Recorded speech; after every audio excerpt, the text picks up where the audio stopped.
ইসরায়েলের বন্দি শিবিরে ফিলিস্তিনি কয়েদিদের উপর চালানো অকথ্য নির্যাতন ও যৌন নিগ্রহের ভয়াবহ চিত্র এবার উঠে এসেছে খোদ ভুক্তভোগীদের জবানবন্দিতে।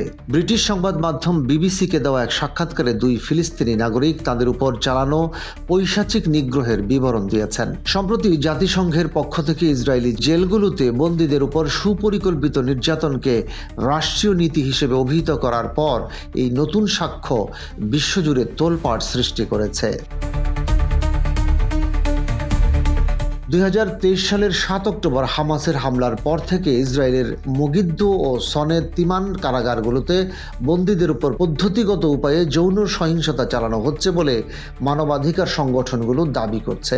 সাক্ষাৎকারে 46 বছর বয়সী সাংবাদিক সামি আল সাইয়ি জানান, কোনো সুনির্দিষ্ট অভিযোগ ছাড়াই তাকে মেগিদ্দো কারাগারে 16 মাস আটকে রাখা হয়েছিল। 2024 সালের 13 মার্চ তার উপর চালানো নির্যাতনের বর্ণনা দিতে গিয়ে সামি কান্নায় ভেঙে পড়েন। তিনি জানান, 5-6 জন রক্ষী তাকে বিবস্ত্র করে একটি ব্যাটন বা লাঠি দিয়ে যৌন নির্যাতন চালায়। রক্ষীরা অট্ট হাসি দিচ্ছিল এবং টিটকারি দিয়ে অপমানজনক কথা বলছিল। রক্ষীরা কেবল শারীরিক যন্ত্রণাই দেয়নি, বরং তার পরিবারের নারী সদস্যদেরও সেখানে নিয়ে আসার হুমকি দিয়েছিল। আহমেদ ছদ্মনামের 11 সন্তানের এক জনক শোনান আরও এক লোমহর্ষক কাহিনী। সোশ্যাল মিডিয়ায় পোস্ট দেওয়ার দায়ে গ্রেফতার হওয়া আহমেদকে বাথরুমে নিয়ে নগ্ন করে শুইয়ে দেওয়া হয়। এরপর রক্ষীরা মেসি নামের একটি কুকুরকে তার উপর লেলিয়ে দিয়ে যৌন লাঞ্ছনা ও অপমানিত করে। আহমেদ বলেন, আমি যন্ত্রণায় যত চিৎকার করছিলাম তারা তত বেশি আমাকে মারছিল। এই ভয়াবহ অভিজ্ঞতার পর তিনি প্রায় জ্ঞান হারিয়ে ফেলেছিলেন।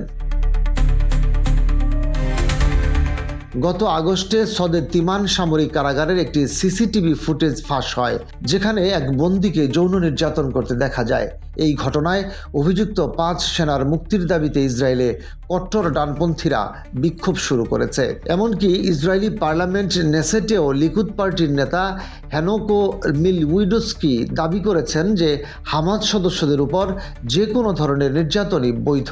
এক জনমত জরিপে দেখা গেছে, অধিকাংশ ইসরায়েলি নাগরিক মনে করেন গাজার বন্দীদের উপর নির্যাতন চালালেও সৈনিকদের বিরুদ্ধে কোনো তদন্ত করা উচিত নয়।